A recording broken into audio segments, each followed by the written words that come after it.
Hello and welcome to Exergy TV. I am Lauren Weston, Actera's Executive Director. Before we get underway, I wanted to share some special event news. Actera's Promise to Our Planet 2025 is Saturday, May 17th at the breathtaking Hidden Villa in Los Altos Hills. Help us celebrate our 55th anniversary of climate impact and community action in the Bay Area. And now to today's show. Under California regulation, 35% of new 2026 car models sold in California must be zero emissions, ramping up to 100% in 2035. That means 15 times more EVs on the road and 15 times, 1.2 million, more public chargers. While federal regulation, support, and funding is shifting dramatically under the Trump administration, electric vehicles in California look to increasingly become the norm. But what about the infrastructure for EVs? Charging for single-family homeowners is fairly straightforward, requiring some electrical panel capacity and an electrician's installation. A number of car manufacturers now bundle chargers, and there are generous equipment rebates and tax credits for installations. In his classic text, The High Cost of Free Parking, the late UCLA professor Donald Shoup states that the average car spends 95% of its time parked. A car in a driveway has plenty of time overnight or during the day to fill up, even with the steady drip of a standard 120 volts outlet. Multifamily housing is a different proposition. Even if parking is assigned, there's usually no electricity for spaces in existing buildings. In California, new buildings have requirements for a rising percentage of spaces to have charging, but there's a long way to go before convenient charging is available to all. The cost difference between charging at home and commercial public charging is vast. Actera, along with our partners Plug in America and others, have long been involved with the EV Charging for All Coalition, and we've actually recently taken over the management of EV CAC. Our 4 principles represent an equity-centered, affordable approach for those wanting to park at home, wherever their home may be. So let's start today's show and check in with our host, Melissa Dinwiddie, and her guests.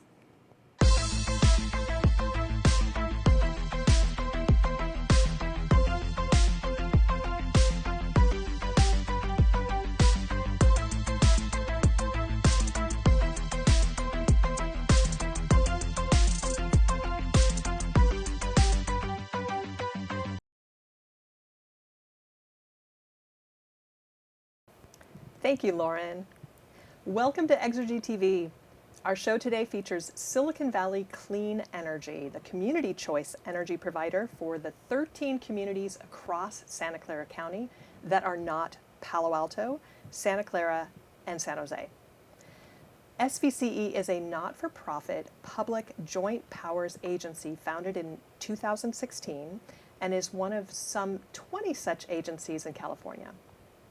Joining us today are Hannah Gustafson, Silicon Valley Clean Energy's EV Programs Lead, and Pamela Leonard, SVCE's Deputy Director of Marketing and Communications. Welcome. Thanks for having us. So glad you're here. So we should probably start with Silicon Valley Clean Energy itself. It's the community choice provider for 96% of its Santa Clara County service area. And PG&E handles transmission and sends the bills, but there's probably a few people who are still not aware that SVCE is their actual provider. Since coming online in 2017, SVCE has signed a whole lot of contracts to provide a clean energy supply. So Pamela, would you like to take us through SVCE's energy supply side, the geo, solar, wind, and solar storage? Yes, sure. I would be happy to do that. So I'll just dig deeper into when you said that we are the electricity provider. And so what that means as a community choice aggregator is that we are sourcing how customers' electricity is made.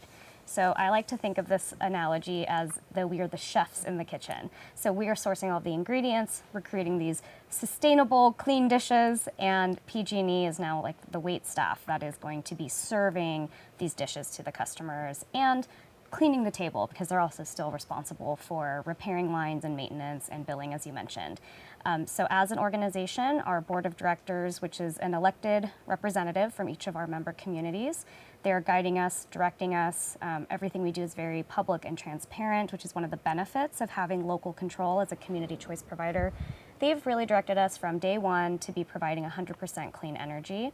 And so we, to this date, have 22 contracts for renewable sources like geothermal. In fact, one of the geothermal facilities that we've contracted for was the first new one to be built in the balancing authority for the California Independent System Operator in over 30 years. So really looking at these innovative new technologies. Solar and battery is a really big one as well. Early on, we saw the benefit and the need to add battery storage to solar projects so that we can extend that clean power in those peak evening times. And of course, wind energy. So having this really diverse portfolio, it enables us to try and deliver clean energy across all hours as much as we can. And a big part of that equation is about when we use electricity matters, right? Because the carbon intensity on the grid changes hour to hour, and that is a really important thing that I know we're gonna talk about more in this conversation around electric vehicles and when you're charging. Yes, absolutely. Thank you. That's super helpful. Now, let's take our viewers through a quick EV charging primer. So Hannah, can you help us distinguish between level 1, slow charging, level 2, and low power level 2, and level 3 DC fast charging? Yeah, this is a really great place to start, actually, because it highlights, I think, one of the really unique things about EVs compared to internal combustion engine vehicles. You can have a lot of flexibility in how you refuel it. So maybe going back to some analogies, like the chef in the kitchen. It's hard to visualize electricity. People don't have a good grasp of it. So sometimes I think it's helpful to think about a more visual element. Like say you're trying to fill a big tub of water. And you could do this a variety of ways, and ultimately that tub will fill. But you could do it at different speeds with different tools. And that's kind of like charging. So a level 1 might be like your standard kitchen sink. You know, it's a trickle charge. It's pretty ubiquitous. It'll get the job done. It'll just take a little bit longer of a time. Level 2 is like maybe using a garden hose in this analogy. It's faster, it's more powerful. And level 3 would be like a fire hose, a fire hydrant. Very powerful, very fast that you're gonna fill that tub. And so the really amazing thing, though, I want to highlight about these different levels, and level 1 in particular, is it's ubiquitous. It's just your standard wall outlet. So most of us have, well, all of us hopefully have this in our homes. And if you are lucky enough to have a garage where you park your car that has an outlet, you know, congratulations, you already have a level 1 charger at home. So it's a really powerful way to recharge your car. You can get about 5 miles per hour, and so overnight that can fill your EV. You could get about 30, 35 miles, which in our service territory is actually pretty good for the vast majority of people's daily needs, like 95% plus. So it's like the unsung hero backbone of EV charging. Low power level 2 you mentioned is kind of in between power, like level 1 and level 2. It's sort of the mid version. It's a little bit less than a full power level 2. Level 2 is 4 to 8 times more powerful than level 1. So you can get a faster charge, and you can find these at homes, businesses, workplaces. They're really great for times where you're just gonna leave your car for a few hours. You know, you wanna go to the beach, or you wanna go to the park, you wanna go to the movies, that kind of thing. So they'll pretty much charge your car in 4 to 8 hours typically. And then a fast charger is really fast. So this also spans, and it's getting faster all the time, but you can recharge a car between 10 minutes and an hour. They're really great for quick refueling, you know, road trips, that kind of thing. Awesome, very helpful, thank you. And what about the categories of EV capable, ready, and installed? Yes, now these are a bit wonky, and these are more like building code terms. So you can bust this out at your next dinner party. They're really interesting. Oh, no, actually, but they're really important. So I'm glad you're asking about this. So these are ways that we can embed in the building code that when a new project or a new building is being built, we're thinking ahead and saying, let's think we're gonna build capacity and actually charging into these new projects, because when you build that into the code and you're building EV charging during a new construction project, it's so much cheaper than having to retrofit it later.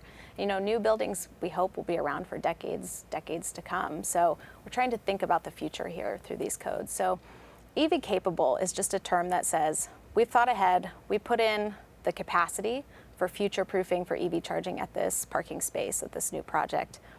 Maybe you have the panel, you have some conduit that's running that'll eventually be turned into an EV charger. EV Ready builds upon that, so you're taking that EV capable spot, you're adding more wiring, you're actually running it to the spot, and not only that, but you're adding a receptacle so that on day one, somebody can come and use that outlet and you're ready to charge. And then EV installed is kind of like what it sounds like. You've actually installed the charger to that receptacle and you're ready to go. And the exciting thing here is we've had a lot of wins in California, and actually largely due to a lot of local advocates, a lot of local agencies that have made it so that the building codes are going to require 100% access to EV chargers on day one in a lot of new construction apartment buildings. That's great. As somebody who lives in an older townhouse complex and has been looking into retrofitting, yeah. Exactly, yeah. Not cheap, yeah. All right, so in general, how would you describe the overall California EV charging landscape and the limitations of grid power and the challenges of delivering the electricity that we need in the future? I can start, and I'll pass it to Pam as well. This is a great question, and I think you see it a lot in the news, and it kind of becomes a concern, like, oh no, are we going to be able to handle this? But I think the good news about EVs is they're really flexible load, and that's really key. So being able to help manage the charging during times of the day when it's beneficial, like EVs are actually really key to that, and in fact can be a grid benefit. So you often hear a term called managed charging, and that's going to be really important as we get more and more EVs on the grid. In SVCE, we've had a managed charging program, which is basically a free app that customers can download called Grid Shift. And what you can do is basically mindlessly, you don't have to think about it. Your car will charge when it's the cheapest for you and the greenest time on the grid. So trying to shift charging more to the daytime hours, that's a really key strategy there. And the other thing I'll add to that is we're really big proponents of trying to build out, trying to make sure that we're staying within and maximizing existing capacity wherever possible. That saves a lot in terms of cost, but it also saves in terms of grid benefits. So using things like load management, power sharing, and supporting lower power solutions where necessary and where beneficial, we're really big proponents of that. Yeah, and I'll just add that our planning team at SVCE is really looking at, again, what is our load forecast in the future, and EV growth is really one of those big drivers of increasing demand. So we're planning for that as we're looking at how much power we need to buy into the future so that we're not overbuying, so we can keep thinking about affordability and not overbuilding the system, as Hannah was saying. And so we're also wrapping up a process now where we will soon be looking at solutions like virtual power plants, and just adding out some more energy buzzwords here in the conversation. This is really around demand flexibility. So EVs, I also like to talk to folks as I'm doing a lot of outreach events that a lot of people are familiar with like a Powerwall or other home energy battery storage solutions, and they don't realize the capability of EVs is that there's like 3 or 4 of these home batteries in a vehicle. They just have so much power. So yeah, these kinds of programs are going to be really crucial to how we just manage the demand, and so that we can really take advantage of energy when it's the cleanest and cheapest and avoid having to buy in those dirtier and more expensive hours. Awesome. Yeah, that makes so much sense. All right, so what is SVCE's theory of the case regarding EV charging? Is it, I already know the answer to this, but is it level 3 for everyone, or are there a number of options, deep or wide? Is it multifamily, or is it more important to provide access to everyone than charge speed? Yeah, these are all great questions. There's a lot nested in there. I would say, just to zoom out a little bit and back to Lauren's introduction, we have a pretty massive challenge ahead of us as a state to build out enough infrastructure to support the state's goals in terms of EV adoption. So, by 2030, the state estimates we need 1 million chargers in California. And if you really think about what that means, that would basically be the same as building out as much charging infrastructure that we've built to date every year until 2030. So that's kind of the scale of the challenge that we're dealing with here. But at the same time, we're not alone. SVCE is not the only organization working on this, thankfully. And so what we've really done as an agency is zoomed out, looked at the landscape of things, and said, where can we best focus our efforts, like our resources, our services? How can we best serve our customers to meet this transition? And what we really landed on is supporting multifamily charging on site. It's a really big equity win when you can do that, because adding EV charging on site is by far, without it, it's one of the biggest barriers to EV adoption. And you just naturally kind of have more inclination to get an EV if you have reliable, accessible, affordable charging at home. So that's a really big tenet of our programs. We have a variety, we have a portfolio approach, I would say. And what we have done over the last 6 years as a team is really looked at how to test different strategies and learn what's really working the best. How can we scale this? It's a really quickly evolving space, which is exciting. We happen to be located in the heart of a lot of innovation, so we like to tap into that through our programs. But really what we have done is really focused on trying out and scaling multifamily charging in a variety of ways, whatever works best for customers. That makes so much sense, which leads to my next question, is just how do multifamily housing building owners interact with SVCE? How do you have a push or pull strategy, and do you seek them out, or do they come to you? Yeah, great question. I would say this is something we spend a lot of time thinking about as an agency. And Pam mentioned we do a lot of outreach and education within our local jurisdictions. And I think it's a bit of everything. So we do kind of more traditional marketing type approaches where we want to share. We take a carrot approach in a lot of ways. We have a lot of great incentives. We have a free technical assistance program that's no cost. That also helps us do outreach, which includes cold calling and talking to folks about our offers, about the incentives that we have. So one of the major programs I work on is our incentive program, which offers up to $100,000 for multifamily properties to add EV charging on site. That supports both level 1 and level 2 charging, both for assigned parking spaces and for shared. And that's actually, it seems like a small detail, but it's not, because the way that most apartments are set is a lot of folks have assigned parking spaces, and some other programs require that if you're going to subsidize EV charging, it goes to a shared space. But not everyone has that. So we take a very flexible approach intentionally. But back to the outreach, I mean, it's all of the above. We do a lot of in-person workshops, lunch and learns, partnering with other programs that are targeted towards multifamily properties, like the Bay Area Regional Energy Network's Bambi program, which focuses on building efficiency, things like that. So. Yeah, and I don't know if this is a good time to bring up chicken Yes. or egg, right? Oh, yeah, please. This is sort of as we were looking at developing our EV charging, or our approach to EVs as a CCA in the early days, which wasn't that long ago, so we're still new. Like we said, okay, is it the access to charging, or is it also the demand of the folks who live in multifamily properties of saying, well, I want an EV, or I have an EV? So I think we sort of, again, like Hannah said, we focused on making access to charging the priority, because that is the really hard thing to do.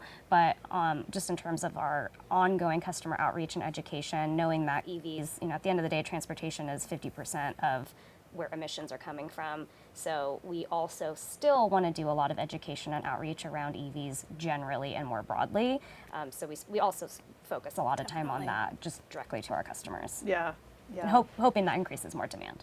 Yeah, no, that makes total sense. What is your ideal existing building situation regarding panel capacity, Wi-Fi access, and other aspects? Yeah, it's a great question, because it's very hard to find an ideal property that meets all of these, like, oh yeah, well, this is just a great site for EV charging. Because the reality is a lot of our multifamily buildings are older. There's mostly built in the 1960s, 1970s. So capacity, electrical capacity is a challenge for sure. And particularly, a lot of these older panels are are sort of at the end of their lives or have been recalled for safety reasons. So they need to have some adjustments anyways. But in terms of like an ideal site, you know, obviously ones that have enough capacity to add it, but that's not a deal breaker. There's a lot of really amazing advanced load technology, management technology that can help try and use as much existing capacity as possible before having to do a larger service upgrade. Wi-Fi constraints are a challenge. You know, when you're adding in a charger at a multifamily property, you have to also think about where that charger is metered from, because it has to do with billing. And so if you need to add networking, that's an additional charge typically. It tends to make these projects more expensive or more expensive to use. And so it's certainly a challenge. But we are working on it in different ways, and there are solutions around that that we can get into when we talk about more of the case studies. But yeah, there's certainly challenges around all of those elements. It really forces you to get creative, doesn't it? Mm-hmm. And do you have any special programs for affordable housing? Yes, we do. So one of our newer programs is actually it's called multifamily retrofits, and this just launched last year. And it's built upon a lot of these pilots that I mentioned. We've been testing and trying and scaling different solutions. And this is a direct install approach that we are doing in partnership with Ecology Action, who are a local Santa Cruz-based nonprofit, who we did a pilot with back in 2020. And really that approach is really beneficial for affordable housing in particular, because these types of properties, by definition, they don't have a lot of cash flow, right? They don't have cash flow for big capital projects. So they need a different type of support. So that's what we're offering through multifamily retrofits, which is we're adding EV charging for free. We're the ones who went out and made sure that we have appropriate contractors in place, and they'll do all the work and install this charging. And at the same time, which I think is a really cool, unique aspect of this, we're also electrifying their buildings. So adding in heating and cooling equipment that's heat pump based electric equipment, trying to fully electrify the property in order to really test out how we can do this together in a cohesive way. That's amazing. That's fantastic. All right, EVSE billing versus direct wiring billing. Yeah, what does this mean? Yeah, yeah, it's a kind of a detail wonky aspect of this, but billing is a really big issue for multifamily EV charging. Who pays, how it's billed, which utility meter it's on. In a lot of cases, parking spots are not necessarily next to somebody's unit, and so they don't have the ability to just plug into their own outlets and use their own utility meter in order to charge their vehicles. And so in a lot of cases, these chargers in a parking lot are based on the house meter or the apartment manager's meter, that bill that they pay.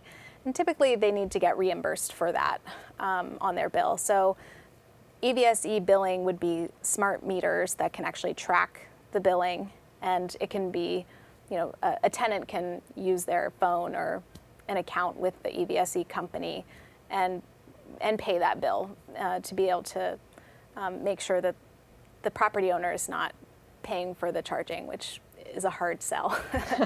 And direct wiring is basically the concept of, instead of having it, the charger connected to a house meter, you're actually connecting it to an individual residence meter. There's a ton of benefits there, because in fact, if you can do that, you just basically, you're basically connecting, it's like a single family home. Somebody's charging is based on their own residential meter, and by doing that, you can take advantage of more beneficial electric rates like an EV rate, and get lower cost charging. Awesome, cool. All right, let's talk case studies. Do you have any particular case studies of multifamily housing charging solutions that you'd like to share? Yeah, you know, I was thinking about, we have a lot of projects that have finished that came through what we call an innovation on-ramp pilot program. And so one of our first project sites that we finished is a 1963 155 unit multifamily property called Park Plaza in Mountain View. And this property actually came through back in 2020, a pilot of ours with EV Match, which is a local software company. And their concept is well, they have a lot of concepts, but in this pilot, their concept was adding EV charging for multifamily properties that can actually also be reserved in advance by members of the public. Oh. And so they were able to build through different funding sources, including from us and from the state. They were able to add 22 chargers all across this property in Mountain View that's actually reservable by the public. It's a really unique site, and that was one of the first sites that finished back in 2023, adding all of those chargers. Since then, we've had I think we're at about 35 sites that have completed projects through our programs. We've added about 550 or so ports to these different properties all across the service territory, and we have about 30 more sites that are going through our programs right now. And we're looking forward to continuing these types of innovation pilots. And we actually just announced, or we just are working on 2 more that are actually working on that direct wiring, a novel approach to direct wiring, and then also virtual submetering, which is basically using technology to bill directly to somebody's utility bill, but not necessarily having to do that wiring itself. So more to come on those. Wow, very, very cool. What are some of the challenges that building owners face in implementing charging solutions? There's a few. These projects are highly capital intensive at the moment. They're expensive, and there's no like silver bullet that works on every property. So standardization and being able to build on that is a challenge. So cost, certainly, and that's why we have our incentive program. And I would say, just general knowledge and awareness is really important and growing. Luckily, we have such high adoption rates in our service territory that more and more people are aware of the need to add this for their residents as an amenity. And of course, capacity constraints, as I mentioned. We have a lot of older building stock, so. Yeah, for sure. Well, and also, not to bring things down, but the news has been full of late about federal government actions and tariffs and cuts to existing programs. How do you see things playing out in the utility/energy/EV space as this administration approaches its second 100 days? I can jump in on that one, Yeah. just because, we've gotten this question a lot from customers that reached out immediately after the administration change and said, what about your rebates, for example? And, fortunately for us, being, again, one of the benefits really about being a community choice aggregator is that we are self-funding our programs. So we don't have, like, any of the programs that Hannah just talked about are not tied to federal funds in any way. So our offerings and our mission and everything that we've set out to do is unchanged. On the power supply side, we are just keeping track and keeping a close eye on how any of these changes could impact the costs around some of the projects to build and construct them. But as everyone knows, it's been really changing day to day. So we don't necessarily have a good sense of what may happen, but we're keeping an eye out. And for the most part, our local efforts, everything that we're still doing is going forward as planned. That's good to hear. So where do you recommend people go to learn more about your EV programs and incentives? Well, we do, I would say everyone, businesses, multifamily property owners, customers, to check out svcleanenergy.org/ehub. So eHub, we have an incentives finder. People can toggle between if you're residential or commercial and looking for EVs and it's very customizable and can kind of help you find what might be the best solutions for you. Perfect. Wonderful. Thank you. Well, I would like to thank you both for coming on Exergy TV and talking about your EV charging solutions. We wish you much success in your efforts to scale the electrification of transportation in Silicon Valley. This is Melissa Dinwiddie for Exergy TV. See you next time.